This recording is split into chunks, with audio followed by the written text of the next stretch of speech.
There are stories that shake you to your core, stories that make you question everything you thought you knew about human nature, about family, about the darkness that can fester in the most isolated corners of this country. And then there are stories like this one, stories so unspeakable, so utterly devastating that even the most seasoned detectives who work these cases still wake up in the middle of the night, drenched in sweat, unable to close their eyes without seeing what they saw. I need you to understand something before we go any further. What I'm about to tell you is real. These are not fictional characters conjured from the imagination of some Hollywood screenwriter desperate for shock value. These are real people, real victims, real crimes that happened on American soil, in American towns, behind American doors that looked completely ordinary from the outside. That is perhaps the most terrifying thing of all, the ordinary exterior, the white picket fence, the mailbox with the family name painted neatly on the side. The neighbors who would later tell reporters we had no idea. They seemed so normal. Normal. That word will haunt you by the time we reach the end of this story, because normal is exactly what these families appeared to be. And behind that carefully constructed facade of normalcy lived something ancient, something rotting, something that had been growing in the dark for generations. A cycle of abuse, control, and ultimately murder that would leave investigators speechless and communities forever scarred. I'm your host, and welcome to EWU Story Time. Tonight, we are going deep. Deeper than we have ever gone before. We are pulling back the curtain on some of the most disturbing cases in American criminal history. Cases where the perpetrators were not strangers lurking in the shadows, but family members. Cases where the concept of home, which should be the safest place in the world, became a prison, became a crime scene, became a grave. I want you to stay with me tonight. I want you to turn off your lights if you're brave enough. I want you to feel the weight of these stories because these victims deserve to be felt. They deserve to be remembered. They were silenced in the most violent, most horrific ways imaginable, and tonight, we give them a voice. We are going to walk through multiple cases, some resolved, some still open wounds bleeding into the present day, and we are going to examine not just what happened, but how it happened, and perhaps most disturbingly, how nobody stopped it sooner. Because that question will follow you. How did the neighbors not know? How did the teachers not see? How did law enforcement miss the signs that were apparently there, hiding in plain sight, for years, sometimes decades, before the violence finally exploded into something that could no longer be ignored? These are the questions that plague the investigators who worked these cases. These are the questions that plague me, and I suspect, before long, these will be the questions that plague you. We are beginning in a small rural community, a place you've likely never heard of, a place that doesn't make the travel magazines or the tourism brochures, a place where isolation became the weapon of choice long before any blood was ever spilled. Because isolation is always where these stories begin. Isolation is the soil in which this kind of evil grows. And on a cold winter morning that the residents of this community will never ever forget, that evil finally showed its face. Stay with me. Because this is only the beginning. And trust me when I tell you, you have never heard anything like what comes next. They called themselves a close family, and in a way, they were right. Though not in any sense that any of us would recognize or want to. The Turpin family of Paris, California, presented to the outside world exactly the image they wanted to present. David Turpin, a soft-spoken man who worked in defense contracting, and Louise Turpin, his devoted wife, were the parents of 13 children. 13 children who, as far as their neighbors and the few people who encountered them publicly were concerned, appeared simply shy, quiet, homeschooled, private. Words that sound innocent enough until you learn what those words were covering. Until you learn that inside that house on Murmur Drive, and I want you to take a moment to absorb the fact that the street was literally named Murmur Drive, those 13 children were being starved, shackled to their beds with chains and padlocks, beaten and subjected to layers of abuse so complex and so devastating that the psychological evaluations conducted afterward would take years to complete. But the Turpin case, as monstrous as it is not simply a case of abuse. It is a case of control so absolute, so total, that it began to manifest in ways that crossed every conceivable boundary of human decency. Investigators, as they peeled back the layers of what had happened inside that home, began to uncover evidence of a dynamic so disturbing that even veteran detectives struggled to process it. The isolation was intentional. The children were not allowed to interact with the outside world in any meaningful way. They did not have friends. They did not have teachers who could observe bruises or notice weight loss. They had only each other, and they had their parents. Two adults who had constructed an entire alternative reality inside those walls, a reality in which what was happening to them was normal, was acceptable, was love. Louise Turpin would later describe herself as a devoted mother. David Turpin, in court, appeared almost bewildered by the proceedings against him, as though he genuinely could not understand why the world outside had a problem with the life he had built. That psychological disconnect, that total inability to recognize the monstrous nature of their own behavior, is one of the hallmarks of these kinds of cases. And it is, if you think about it carefully, the most terrifying hallmark of all. Because it means these people did not see themselves as monsters. They saw themselves as family. The case broke open in January of 2018, when 17-year-old Jordan Turpin, who was so severely malnourished that she appeared to be roughly 10 years old, escaped through a window in the early morning hours and called 911 from a cell phone she had managed to keep hidden. Her voice on that call is something I cannot adequately describe to you in words. She was whispering. She was terrified. She was a 17-year-old girl who had spent her entire life inside a house of horror. And even as she was escaping, she was still afraid, still checking over her shoulder, still whispering. When police arrived and entered the home, what they found made grown officers cry at the scene. Children chained to furniture. A smell that one deputy described as overwhelming. Siblings who had developed their own internal language, their own system of communication, their own way of surviving in a world that had been deliberately constructed to destroy them. And yet they had survived. Barely. Impossibly. Miraculously. But surviving and living are not the same thing. And as we go deeper into this story, you will begin to understand why the damage done inside that house on Murmur Drive will echo through generations. There is a particular kind of violence that investigators call intimate partner violence. It is a clinical term, clean, sterile, professio, NAL, designed to create emotional distance between the researcher and the subject matter. But when you strip away the clinical language and look at what that phrase actually describes, what you find is something far more primal, far more devastating, and in the cases we are exploring tonight, far more complex. Because intimate partner violence assumes a relatively clear dynamic, an aggressor and a victim who exist within a romantic or domestic relationship. What happens then when the relationship is not merely domestic, but biological? What happens when the violence occurs not between partners who chose each other, but between people bound together by blood, by birth, by the accident of being born into the same family? What happens when the weapon is not just physical force, but the entire concept of family loyalty itself? In the hills of West Virginia, in a county where the nearest city is an hour's drive and the concept of minding your own business is not just a social preference, but practically a religion, a family had been living in a state of profound dysfunction for so long that the locals had simply stopped paying attention. They were considered eccentric, odd, best left alone. That collective decision to look away, to respect the boundaries that rural communities often draw around themselves, would ultimately cost lives. The family, I will refer to them by a pseudonym for legal reasons, as portions of this case remain in litigation, had been the subject of whispered conversations in the county for years. Children who showed up to the local general store looking hollow-eyed and underweight. A father who paid for everything in cash and spoke to no one more than was absolutely necessary. A mother who, on the rare occasion she was seen in public, kept her eyes on the ground and her children clustered around her like satellites, never straying more than arms. So top, reach away. The violence in this family had been escalating for years before it finally reached its catastrophic conclusion. It moved in the way that violence always moves in these situations. Gradually, then all at once, what began as psychological control evolved into physical abuse. What began as physical abuse evolved into something darker, something that required the participation and silence of multiple family members across multiple generations. And then, one summer morning, when the humidity was so thick you could chew it, the violence finally consumed itself. A body was found, then another, then another. 3 members of the same family, dead on the same property within a time frame that investigators initially estimated at 48 hours, though forensic analysis would later complicate that timeline considerably. The lead investigator on the case, a sheriff's deputy who had spent 23 years working in that county and thought he had seen everything, told a reporter afterward that walking onto that property was like walking into a place that time had decided to abandon. Like the outside world had simply ceased to matter to whatever was happening there. That quote stayed with me when I first read it, because it captures something essential about these cases.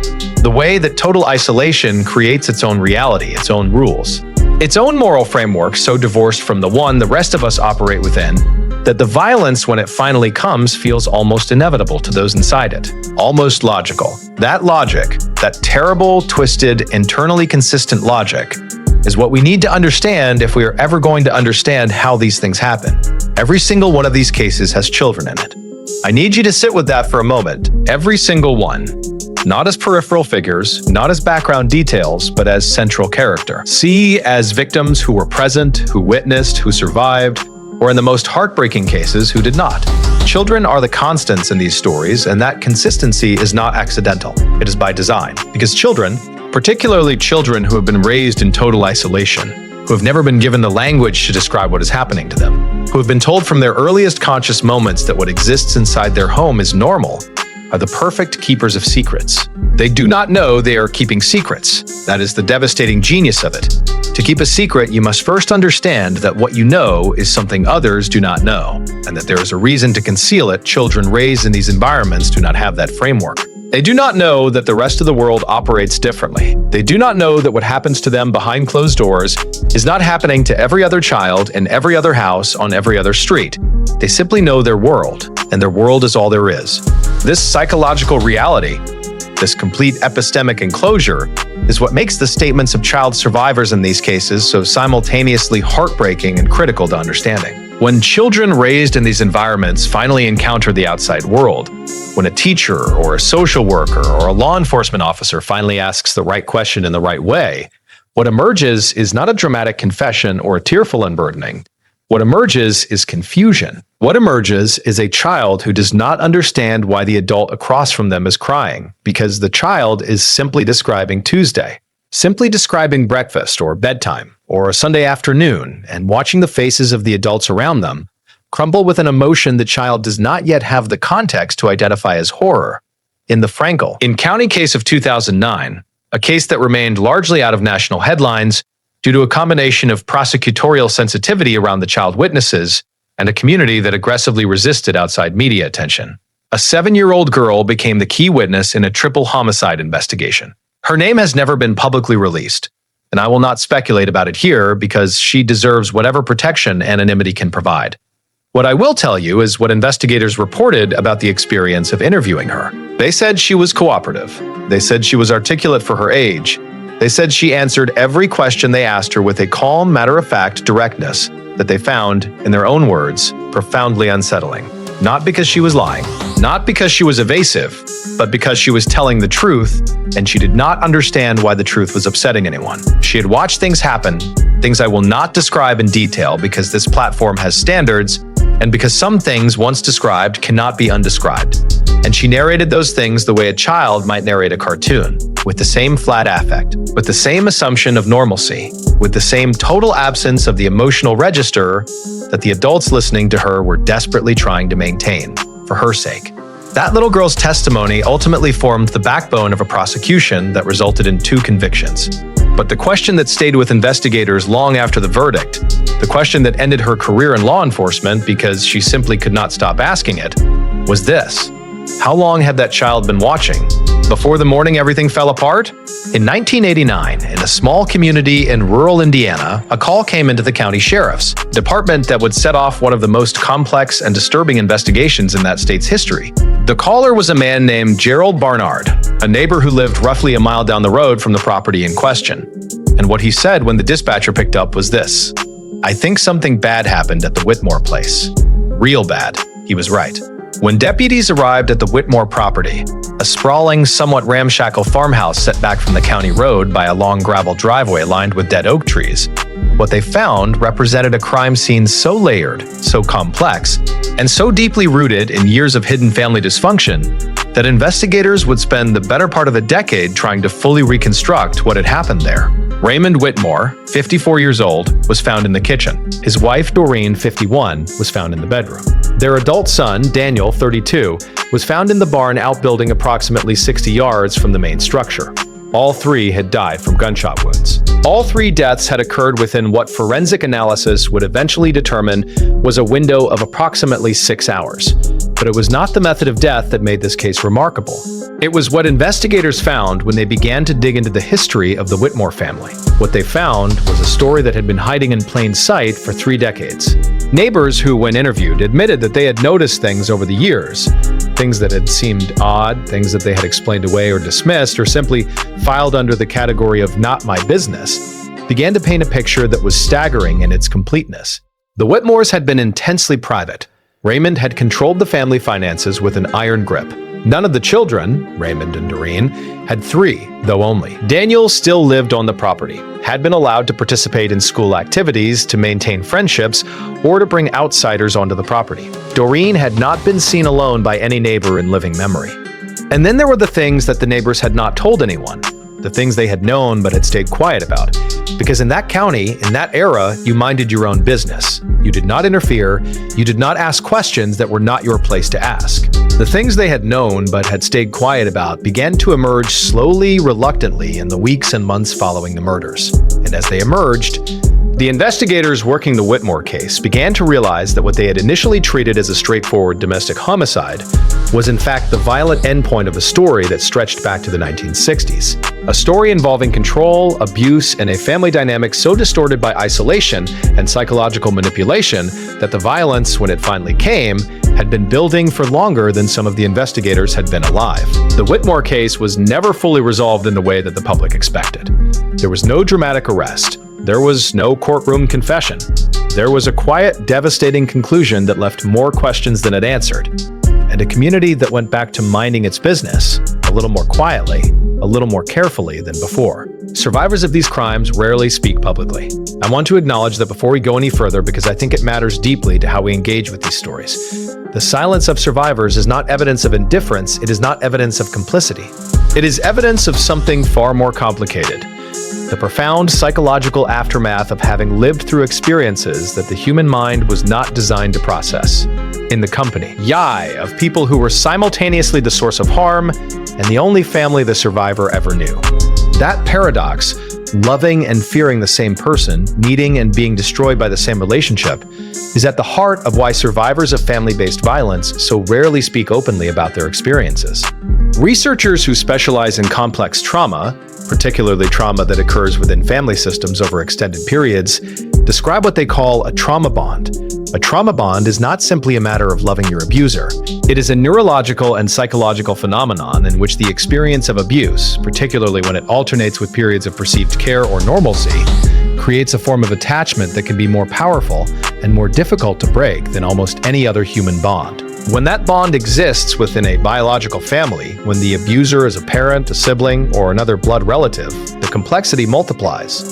Because breaking that bond does not just mean leaving a person. It means leaving your entire concept of family, your entire understanding of what love is, what home is, what normal is. And in many cases, it means speaking publicly about things that the survivor was told, from their earliest consciousness, were family secrets.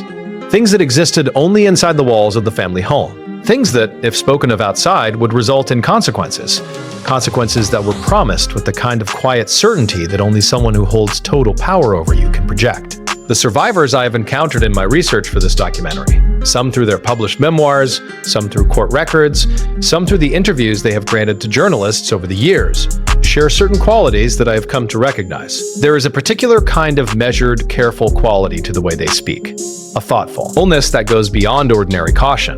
It is the thoughtfulness of people who spend years being very, very careful about every word they uttered, because the wrong word, the wrong tone, the wrong look could have consequences.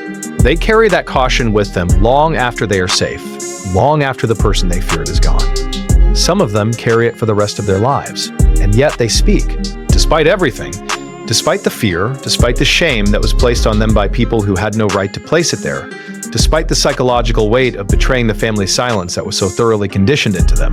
Some of them speak. And when they do, what they reveal is not just a personal story, it is an anatomy of a system.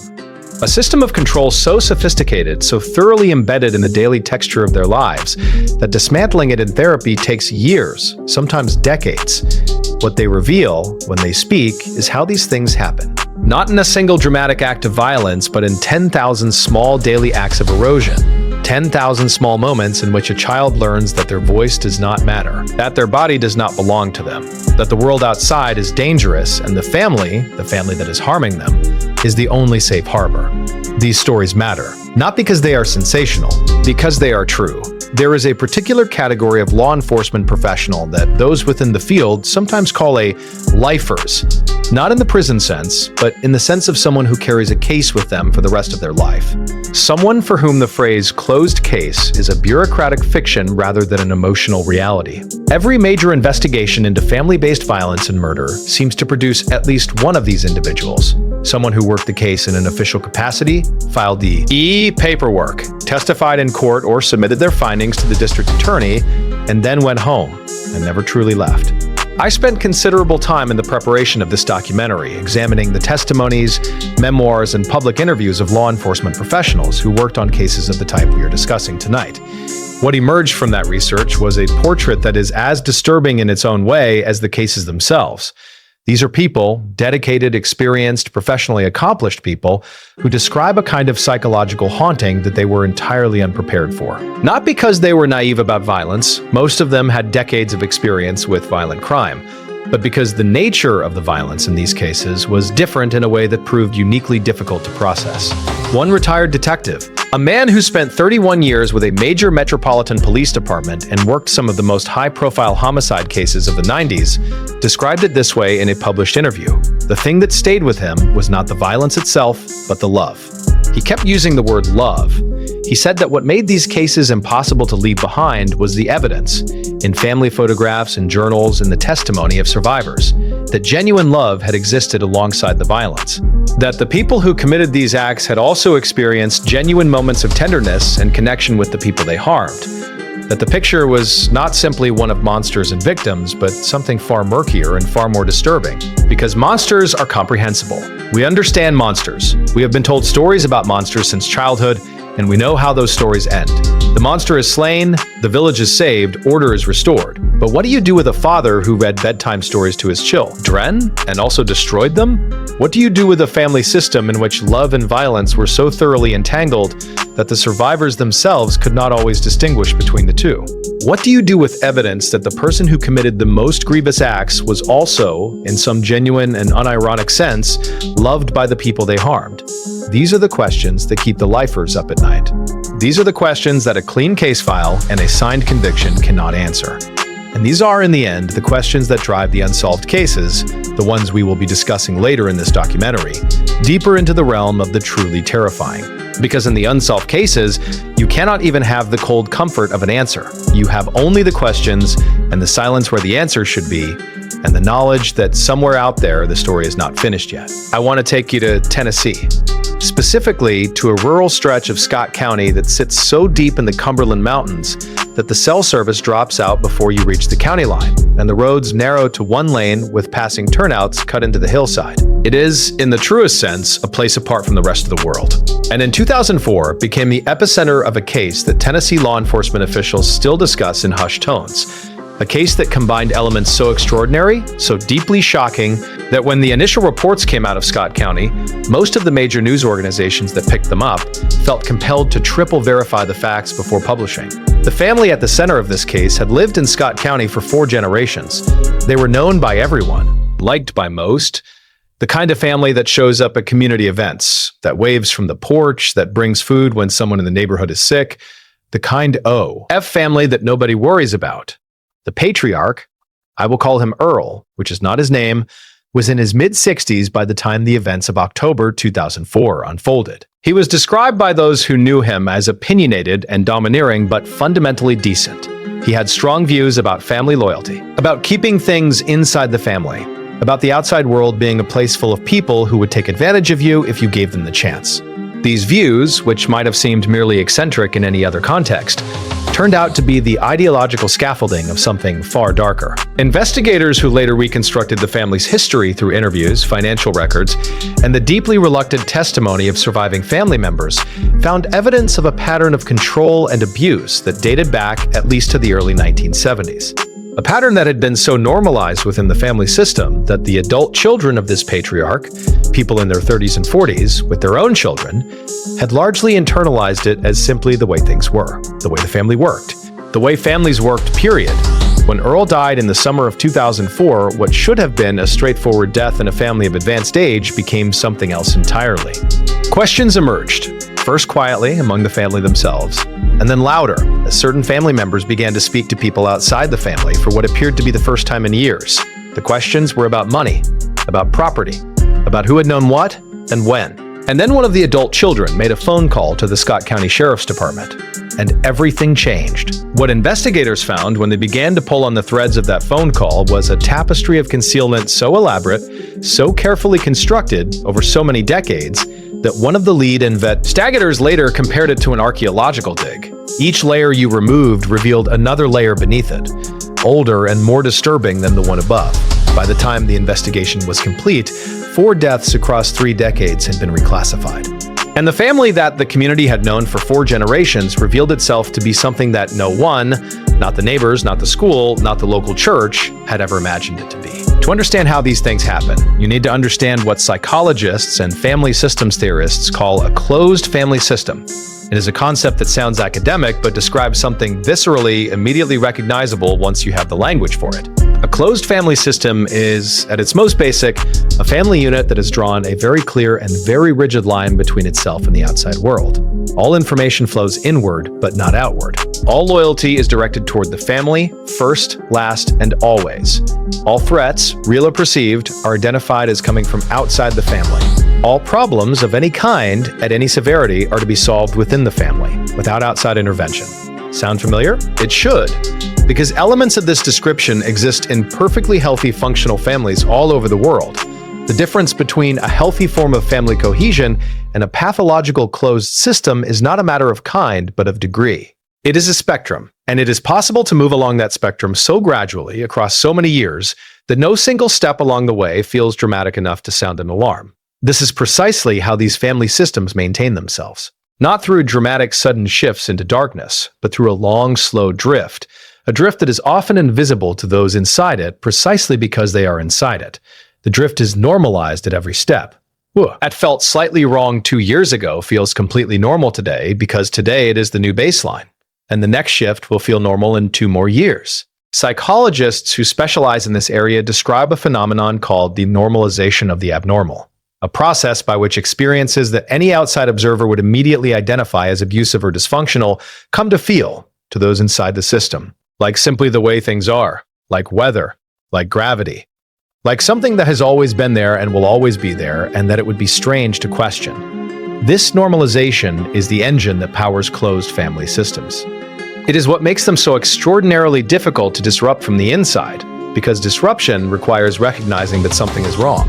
And recognition requires a point of comparison, some sense of what normal looks like elsewhere. And in a truly closed family system, that point of comparison has been systematically eliminated. Children raised in these systems do not have friends who might say, "That doesn't happen in my house." They do not have teachers who might notice that their understanding of acceptable behavior differs from that of their peers. They have only the family. And the family has told them that the family is all they need. The families we've been discussing tonight, the Turpins, the Whitmores, the family from Scott County, all share this architecture. All of them constructed, deliberately or gradually, a system so closed that the violence within it was able to grow unchecked for years. Sometimes for generations, the violence did not emerge suddenly, it did not appear from nowhere. It grew slowly, steadily, invisibly, in the dark of a closed system that the outside world was not equipped, or perhaps not willing to see. Some crimes are crimes of ion. Some crimes are crimes of calculation. And some crimes are something far harder to categorize. Crimes that are both and neither.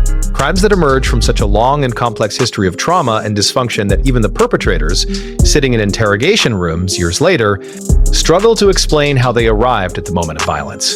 The cases we are examining tonight belong to that third category, and nowhere is that complexity more evident than in the question of what happened after. What happened after the violence, after the bodies, after the crime scene, in the hours and days and sometimes weeks before law enforcement was ever involved.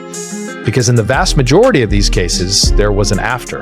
There was a period, sometimes hours, sometimes much longer, in which other family members were aware that violence had occurred, that a death or deaths had occurred, and in which a collective decision was made, explicit or implicit, spoken or unspoken, to conceal it, to deal with it internally, to solve it inside the family, the way all problems in closed family systems are solved. That collective decision and the actions that followed from it is what transforms many of these cases from straightforward homicide investigations into something far more labyrinthine. Because concealment requires coordination. Coordination requires communication. And communication leaves traces. The forensic evidence in cases like these is often a palimpsest, a document that has been written over and perfectly erased, and written over again with traces of every layer still visible to the trained eye. A crime scene that has been cleaned still tells a story. A body that has been moved still tells a story. Soil disturbed and then redisturbed. Fibers from cleaning materials that do not match anything found in the house. Witness statements that align just a little too perfectly, that contain just a little too much specific detail about certain moments and conspicuous gaps around others. These are the traces that investigators follow. And in the cases we are discussing tonight, those traces led investigators not just to a crime, but to a crime that had been lived with, housed, tended, and concealed by multiple people for a period of time that in some cases defies comprehension. The question investigators always ask is, who else knew?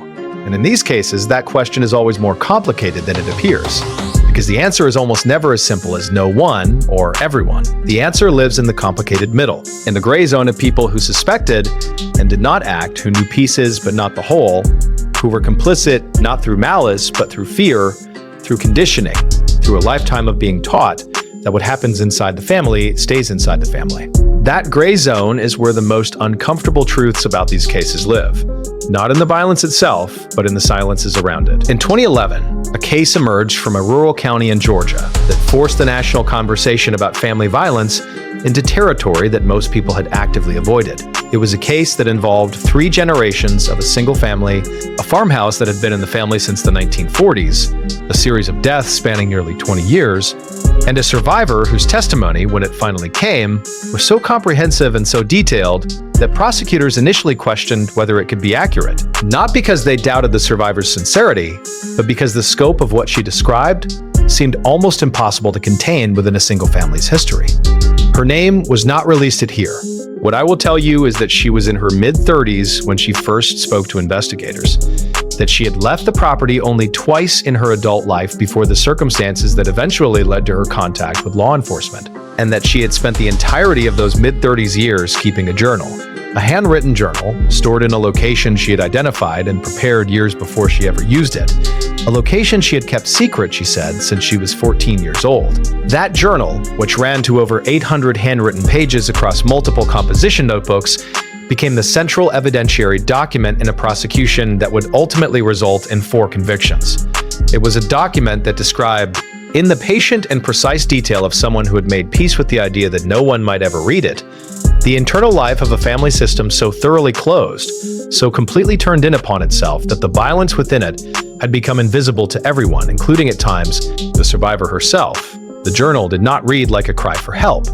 It read like a record, like someone who had decided, without any expectation of rescue, to make sure that at least somewhere, in some form, the truth existed. That decision, made by a 14-year-old girl who had no reasonable expectation that anyone would ever read what she wrote, ultimately brought a generational criminal enterprise to its conclusion. The lead prosecutor in the case made a comment in a post-trial press conference that I have never forgotten. She said that in 20 years of prosecution, she had never encountered evidence so carefully and so selflessly prepared. She said that the journal, more than any physical forensic evidence, more than any expert testimony, was what made the case. And she said that reading it, over the course of the months she spent preparing for trial, had changed her in ways she was still trying to understand. This is the case that we will return to later in this documentary. The case with the journal, the farmhouse, the 20 years of hidden history, and the 4 convictions that it produced. But it is also a case with an unresolved dimension. A dimension that involves a 5th member of the family whose role in the events described in the journal remains, to this day, legally ambiguous. A dimension that keeps this case, for those who know its full history, from ever feeling entirely closed. I want to talk about the community, not the family, not law enforcement, not the prosecutors, or the defense attorneys, or the forensic specialists. The community, the neighbors, the people who drove past the property every morning on their way to work. The people who saw the children at the gas station, or the grocery store, or the county fair and noticed something they could not quite name, something that sat just at the edge of articulation, and then looked away. Because in every single one of these cases, there were people in the surrounding community who knew that something was wrong, not necessarily what, not necessarily the specific nature or the specific severity, but something that made them shift uncomfortably when the family's name came up, something that made them change the subject, something that made them find reasons not to pursue the thought to its logical conclusion. This is not a comfortable thing to examine. It requires us to look not just at the families themselves and not just at the institutions that failed these victims, the schools, the social services departments, the law enforcement agencies, but at ourselves, at the ordinary human capacity for willful not knowing, at the way that discomfort, fear of conflict, respect for privacy, and the simple exhaustion of living our own complicated lives can combine to create a silence that allows terrible things to continue. Researchers who study bystander behavior in cases of ongoing family violence describe a phenomenon called diffusion of responsibility, a well-documented psychological effect in which the presence of multiple potential interveners actually decreases the likelihood that any one of them will act, because each individual assumes that someone else will handle it. In communities, this effect is amplified by cultural factors, the value placed on privacy, on not interfering in other people's family business, on the assumption that what happens behind closed doors is beyond the appropriate reach of outsiders. These cultural values are not inherently wrong. Privacy matters. Family autonomy matters, but when those values function as a shield behind which abuse and violence can shelter indefinitely, something has gone very wrong in the way we have calibrated them. The communities surrounding the families in these cases, to their credit, in most cases, have grappled honestly with this in the aftermath. Newspaper editorials, community forums, conversations in churches and schools and town halls about how to recognize the signs, how to act on what you see, how to overcome the paralysis of uncertainty and the fear of being wrong. These conversations matter. They are not enough. They are never enough, but they matter because the alternative, the silence that preceded them, is what we have seen over and over again, costs lives. Law enforcement investigators have a term for it: staging. The deliberate arrangement of a crime scene to suggest a cause of death other than what actually occurred, a fall staged to look like an accident, a homicide staged to look like a medical event. Staging is not uncommon in homicide investigation. It appears in roughly 30% of domestic homicide cases, according to FBI behavioral analysis data.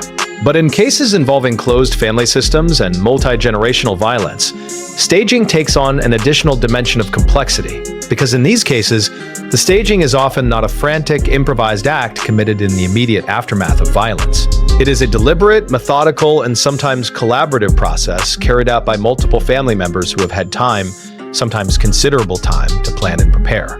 The case I want to discuss in this section was initially classified as an accidental death.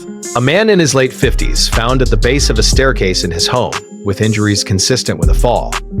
His wife reported finding him there in the morning. She said she had heard a sound in the night, but assumed he had gotten up to use the bathroom and gone back to sleep. The responding officers noted the scene was consistent with her account. A medical examiner conducted a preliminary examination and classified the death as accidental. Case closed. Except that 3 years later, a different medical examiner, reviewing a cold case file on a completely unrelated matter, encountered the original autopsy photographs and noticed something that her predecessor had either missed or chosen not to pursue: an inconsistency in the injury pattern. An inconsistency small enough to be explained away, but present, she flagged it. A detective picked it up, and over the course of an 18-month reinvestigation, what had been classified as an accidental fall was reclassified as a homicide. And what had been treated as a straightforward domestic situation was revealed to be the violent endpoint of a decades-long story involving not 2 people, but 6, a story that stretched across 2 generations of the same family, involved multiple instances of violence that had been successfully concealed, and implicated people who had been living for 3 years in the assumption that they had gotten away with it. The staging in this case was sophisticated enough to fool the initial investigation, but it was not sophisticated enough to fool everything forever. This is one of the truths that emerges repeatedly from these cases, that concealment, no matter how carefully executed, leaves traces, that the truth has a way of persisting even when powerful forces are arrayed against it. That somewhere in some file, in some autopsy photograph, in some detail that seemed insignificant at the time, the truth is waiting for the right person to look at it, waiting to be seen. We have talked a great deal tonight about patriarchal control, about fathers and husbands as the architects of these closed family systems. And the evidence certainly supports that framing as the predominant pattern. But to present it as the only pattern would be both inaccurate and, in its own way, a disservice to the full complexity of these cases. Because there are cases, documented, prosecuted, and, in some instances, unresolved, in which the controlling figure at the center of the family system is a woman, a mother, a grandmother, a matriarch whose power over the family was absolute, and whose influence extended across multiple generations in ways that investigators found, if anything, even more difficult to untangle than the patriarchal cases. The psychology here is different in some respects. The mechanisms of control differ. The way the surrounding community perceives and responds to the situation differs, often in ways that actively disadvantage the investigation. Because the cultural assumption that mothers are inherently protective, inherently nurturing, inherently incapable of the kind of calculated cruelty we associate with these cases, means that warning signs are more likely to be explained away or reframed as something benign. The Blanchard case, which received significant national attention following the production of a documentary series, is perhaps the most famous recent example of this dynamic. But there are cases far less well-known, cases that never made it to streaming platforms, cases that exist only in county court records and the memories of the investigators who worked them, in which a maternal figure was the center of a family system so destructive that it produced violence not just within one generation, but across several. I spoke with a retired social worker, a woman who spent 40 years in child protective services in a Midwestern state, who described encountering these cases repeatedly throughout her career. She said that the cases involving maternal perpetrators were the ones that stayed with her most persistently, not because they were more common, but because they were more likely to be misread, to be initially framed as something other than what they were, to slip through the institutional frameworks designed to catch them. She said that even she, with 40 years of experience and a deliberate commitment to examining her own assumptions, had found herself unconsciously more willing to give the benefit of the doubt in these cases, more willing to accept an explanation, more willing to see the mother as a victim of the situation rather than its architect. She caught herself. But she said she was never entirely comfortable with how many times she almost didn't. And now we come to the part of this documentary that I have been building toward. The case that, as of this recording, remains unresolved.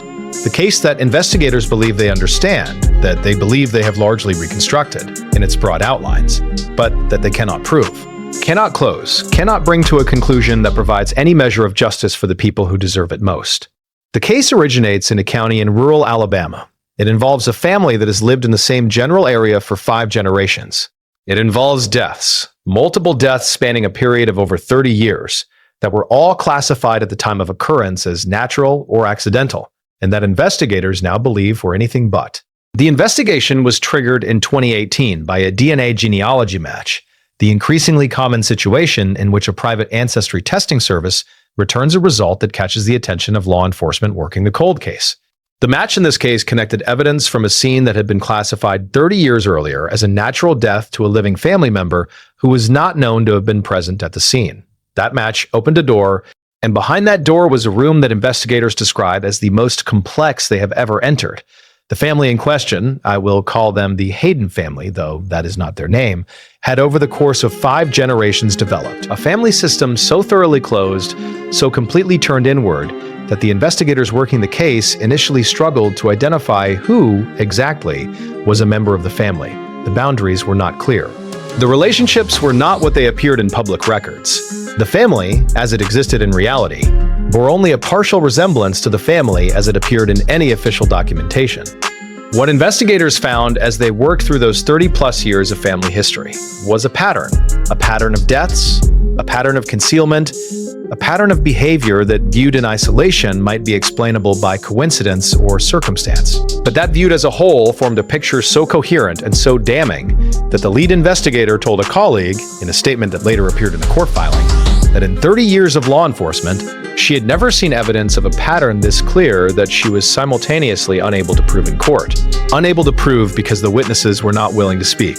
Unable to prove because the physical evidence was incomplete, degraded by time, insufficient on its own to meet the legal standard required for prosecution. Unable to prove because the family, what remained of it, what survived it, had been so thoroughly conditioned across so many generations to protect its secrets that even the members who were themselves victims of the system it had created were unwilling to be the ones to break it. This case is ongoing. This case has investigators who go home every night to families of their own and sit at dinner tables with their children and think about the family they cannot reach.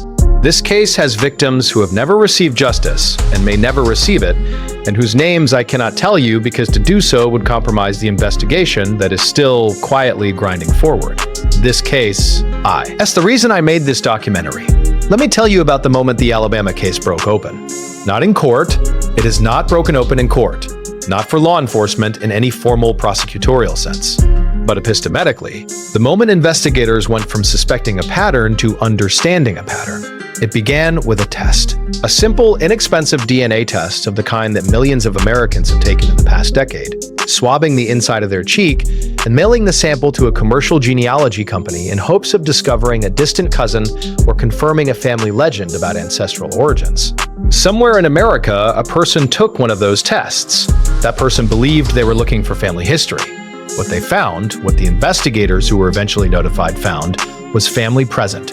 The genealogy match connected this person to biological material that had been collected from a scene 30 years earlier and stored as a matter of routine procedure in an evidence repository. Material that had never been successfully identified at the time, that had been coded as unknown and filed and largely forgotten. The match was flagged to law enforcement by the genealogy company under the protocols that have been established in recent years for law enforcement use of commercial genealogy databases.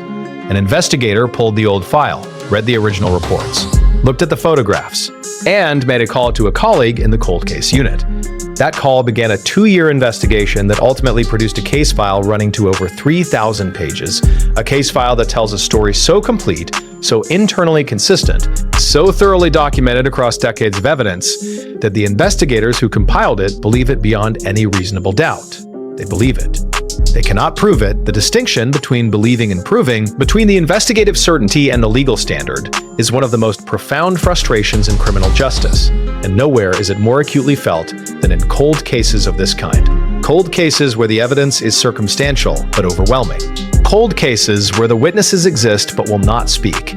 Cold cases where the truth is known, in every meaningful sense, to everyone who has looked carefully at the evidence, but where the specific, documented, court-admissible proof required for prosecution remains just out of reach. The genealogy match opened the door. Behind the door was the pattern. The pattern tells a story. The story does not have an ending yet. Memory is not a recording. This is one of the most consistently misunderstood facts about human cognition, and it is one that has profound implications for cases like the ones we have been discussing tonight. Memory is a reconstruction. Every time you remember something, you are not playing back a stored recording of an event. You are rebuilding the event from fragments of perception, of emotion, of things you have been told about what happened, of your own current understanding and expectations and emotional state. This rebuilding process is imperfect. It is subject to contamination, to revision, to the influence of things that happened after the original event. And it is profoundly influenced by the emotional conditions under which the original experience occurred. Traumatic memory formed under conditions of extreme stress, fear, or pain, operates differently from ordinary memory. It tends to be fragmented and non-linear. It tends to encode certain sensory details with extreme vividness while leaving other details entirely absent. It tends to resist the kind of coherent narrative organization that we expect from witness testimony, and that juries are conditioned to find credible. These characteristics of traumatic memory are not evidence of fabrication. They are not evidence of confusion. They are evidence of the neurological reality of how the human brain processes and stores experiences that exceed its normal capacity for integration. And they create a profound challenge for the criminal justice system, which is built on the assumption that credible witnesses should be able to tell coherent, consistent, chronologically organized stories. In the cases we have been examining tonight, the child witnesses and the adult witnesses, who were children at the time of the events they are describing, have memories that look exactly like traumatic memory looks: fragmented, vivid in specific moments, blank in others, shaped by years of subsequent experience, therapy, and reckoning. Not easy to put on the witness stand and have survive cross-examination by a skilled defense attorney who knows exactly how to exploit the jury's misconceptions about how memory works. This is why in the unresolved Alabama case, the witnesses who do exist, and investigators believe there are several, have not been able to form the cornerstone of a prosecution. It is not simply a matter of willingness to speak. It is a matter of the nature of what they remember, and the legal system's imperfect ability to work with that kind of memory. This problem is not unique to this case. It is a structural challenge in the prosecution of long-term family violence cases generally, and it is one that the criminal justice system is still imperfectly and slowly beginning to grapple with. Her name, for the purposes of this documentary, is Karen. She is currently in her late 50s, recently retired from a law enforcement career spanning over 3 decades, and she has spent the last 4 years in her retirement continuing to work the Alabama case on her own time, without offie, shallow resources, without institutional support, and without any reasonable expectation of resolution within her lifetime. She told me why. She told me in a conversation that lasted over 3 hours, conducted at her kitchen table with coffee and a manila folder full of documents she has been accumulating since 2018, that she works this case because she made a promise. Not to a supervisor or a prosecutor or a judicial official, she made the promise to herself, standing in a field in rural Alabama on a cold autumn morning in 2019, looking at a piece of ground that she had been told was just a field and that she was certain was something else. She made the promise because she was certain, and she was right to be certain. And being right and being unable to act on that rightness is a specific kind of torment that she had not anticipated when she signed up for this job at age 24, and that she was not, she told me, going to simply accept as the end point of the story. Karen is not the only one. There are others, former colleagues, forensic specialists who worked pieces of the case, a prosecutor who reviewed the file and then filed it away and has been thinking about it ever since, who share her certainty and her frustration, who believe they know what happened, who believe they know who is responsible, who are waiting, working, watching, looking for the piece of evidence that will be enough. The world of cold case investigation is populated by people like Karen, people who have made promises they cannot keep by conventional means, and who therefore keep looking for unconventional ones. People who attend genealogy conferences and forensic archaeology seminars, and who have read every published study on non-disclosure agreements and family trauma bonding and the psychology of long-term concealment, people who have turned their belief into a practice, a daily, patient, methodical practice of continuing to look, in the hope that the thing they are looking for will eventually be there to find. Karen showed me a photograph. She did not tell me who the photograph depicted. She held it across the table and let me look at it, and then she took it back and put it in the manila folder and closed the folder. She said, "That is someone who deserves to be known, not as a statistic, not as a case number, as a person who was here and who deserved better and who I am going to make sure is not forgotten." I believed her. I still believe her. The criminal justice system was not designed for cases like these. I want to be fair about this. The system has evolved considerably over the past several decades in its capacity to handle complex domestic and family violence cases. The introduction of specialized domestic violence courts, improvements in forensic evidence standards, the development of victim advocacy programs, and the increasing sophistication of behavioral analysis have all contributed to a system that is, in many respects, significantly better equipped to handle these cases than it was 30 years ago. But better equipped is not the same as adequate. And in cases involving closed family systems, multi-generational violence, and the specific challenges of traumatic memory and victim reluctance that we have been discussing, the legal system still confronts obstacles that it has not found reliable ways to overcome. The statute of limitations is one. In many jurisdictions, the window within which prosecution for certain crimes can be initiated is finite, and in cases where violence was concealed effectively for decades, that window may have closed long before anyone outside the family had any idea it needed to be opened. Many states have extended or eliminated statutes of limitations for serious violent crimes in recent decades, but these changes are often not retroactive. And the cases we are discussing tonight frequently involve events that occurred before the legal reforms that might now make prosecution possible. Evidence degradation is another. Forensic science advances rapidly, but it cannot work miracles. Physical evidence that was stored incorrectly, or that was never collected because the death was classified as natural or accidental, or that has simply been subject to the passage of decades, may not be recoverable to the standard required for prosecution, even with the most sophisticated modern techniques. Witness unwillingness is perhaps the most persistent obstacle. We have discussed the psychology of this at length.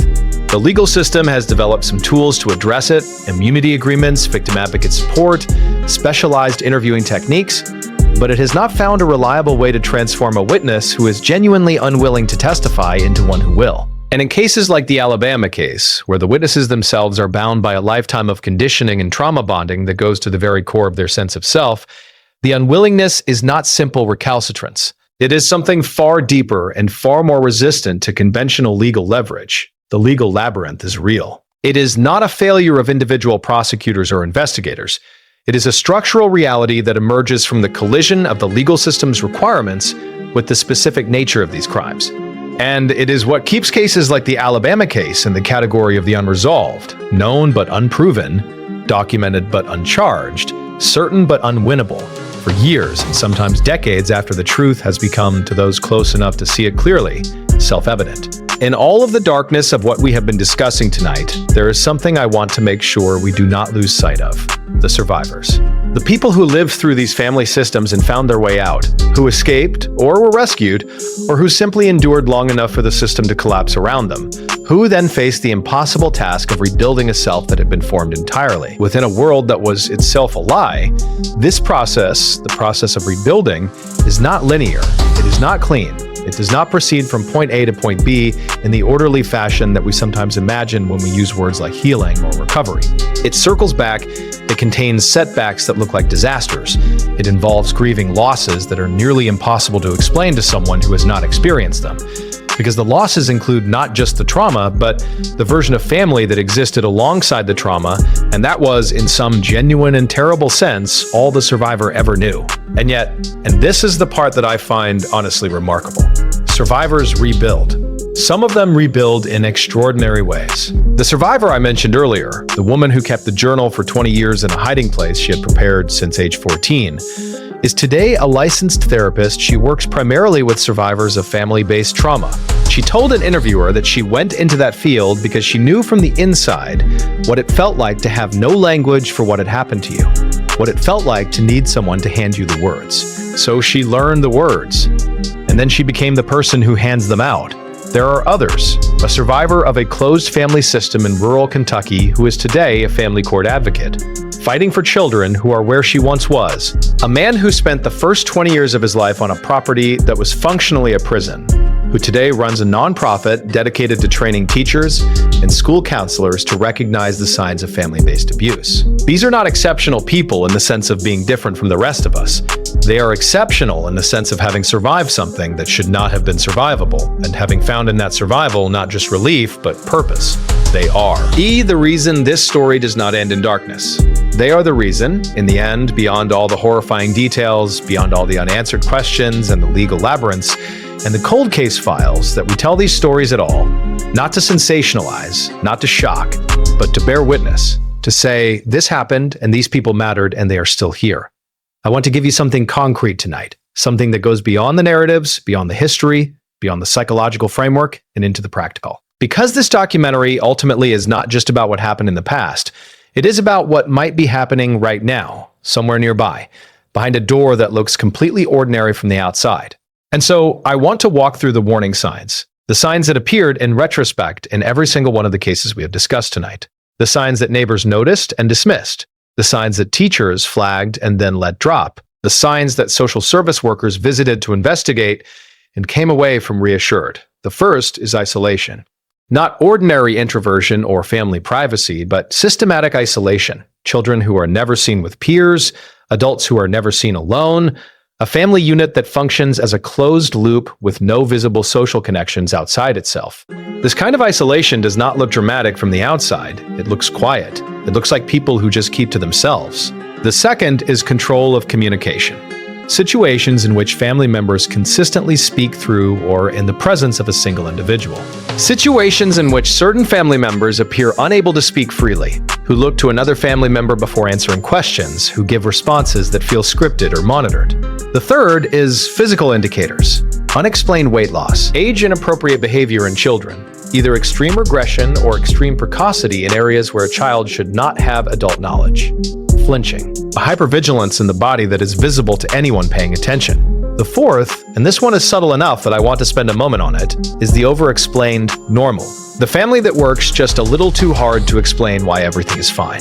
The parent who volunteers, unprompted, extensive reassurances about the happiness and health of the household, the explanation that is slightly too smooth, too rehearsed, too comprehensive to have been generated on the spot. This is the staging I mentioned earlier, applied not to a crime scene, but to a social interaction. The practiced normality, that is, to a trained observer, itself a signal that something is being concealed. I am not telling you to become suspicious of every private or introverted family in your community.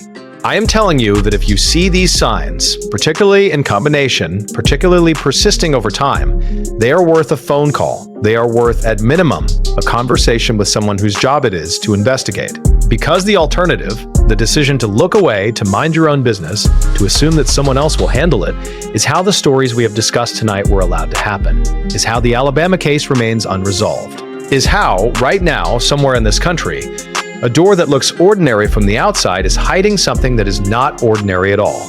We live in an era unlike any that preceded it in the history of these crimes. An era in which the tools available to investigators, and increasingly to ordinary people, for uncovering concealed family history, have expanded at a pace that would have seemed like science fiction to the detectives who first worked the cases we have discussed tonight. The genealogy revolution alone, the emergence of commercial DNA databases covering tens of millions of Americans, has transformed cold case investigation in ways that are still being fully understood. Cases that were closed for decades have been reopened. Cases that were never solvable by conventional investigative means have suddenly become solvable because a distant relative curious about their family history took a swab test and mailed it to a laboratory. But the digital age cuts in multiple directions. Yes, it gives investigators new tools. It also gives families new tools for concealment, encrypted messaging applications that leave no recoverable record, anonymous purchasing, the ability to conduct research about forensic procedures, about investigative timelines, about the legal standards for prosecution. That was once available only to professionals, now available to anyone with a smartphone. And social media, which functions in some ways as the opposite of the closed family system, as a relentlessly public, relentlessly documented space, also creates new opportunities for the construction of a performed normality. A family that appears on its social media accounts to be happy, connected, and thriving is a family that has, in some sense, done the digital age equivalent of staging a crime scene. Not necessarily because they have committed any crime, but because the performance of normality online can function as a new layer of concealment over whatever exists in the physical spaces behind the screen. I do not want to suggest that a happy family social media presence is inherently suspicious. It is not. The vast majority of families that present well on social media are exactly what they appear to be.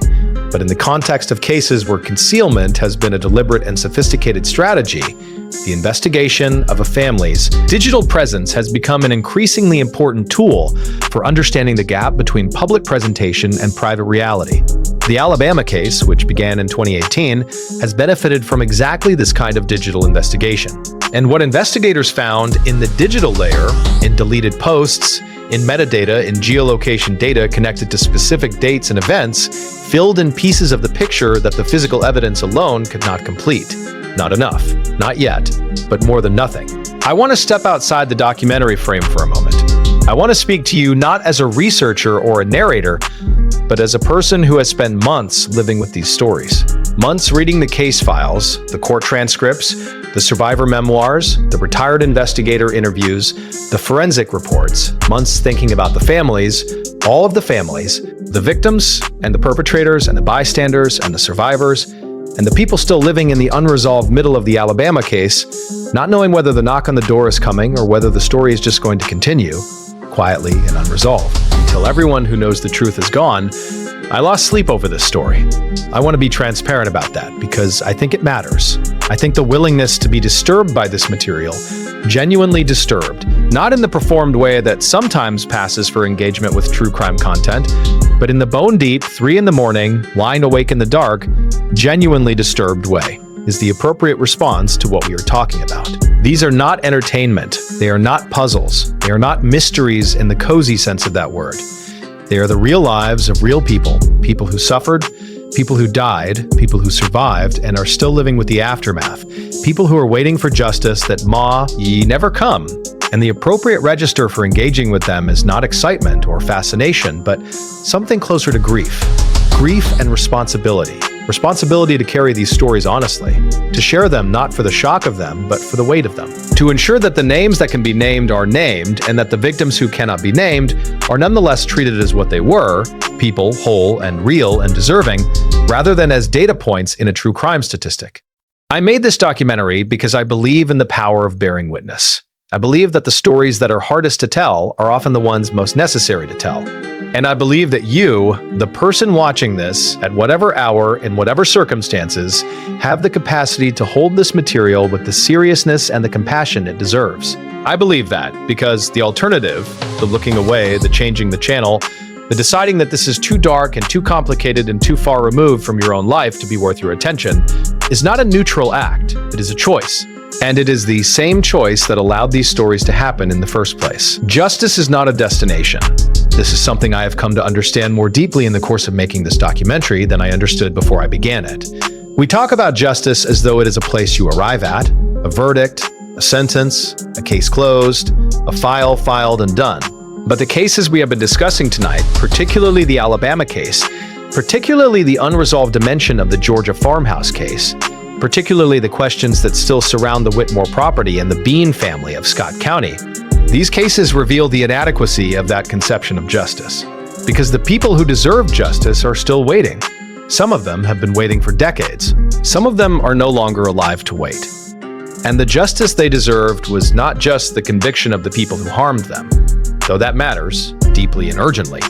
The justice they deserved was the recognition that they existed, that they suffered, that what happened to them was wrong, and that the wrongness of it was not invisible, was not acceptable, was not going to be explained away or covered up or silently absorbed into the collective amnesia that closed family systems depend on for their survival. Recognition is a form of justice. Bearing witness is a form of justice. Saying out loud in a public space that this happened and it was wrong and it mattered and the people it happened to mattered, this is a form of justice that does not require a verdict, does not require a prosecution, does not require any of the legal machinery that is currently out of reach in the unresolved cases. It requires only the willingness to look, to not look away, to hold the reality of these stories in your awareness and allow them to change how you move through the world. What does that look like in practice? It looks like Karen, the retired investigator, still working the Alabama case at her kitchen table at 6 in the morning. It looks like the survivor who became a therapist and now sits with other survivors and hands them the words they need. It looks like the forensic specialist who reviewed a 30-year-old autopsy photograph and noticed something that everyone else had missed.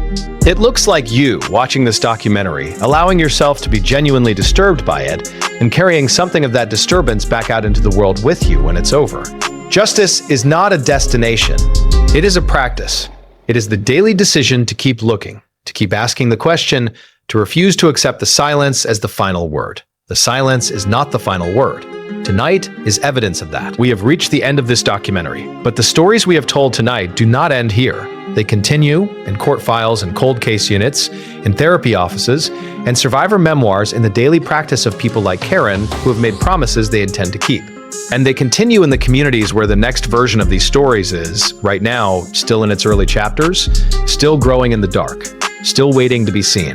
I want to close tonight with a direct appeal, not a vague encouragement to be aware or stay informed, a direct, specific, actionable appeal if something you have seen or heard tonight resonated with something you know.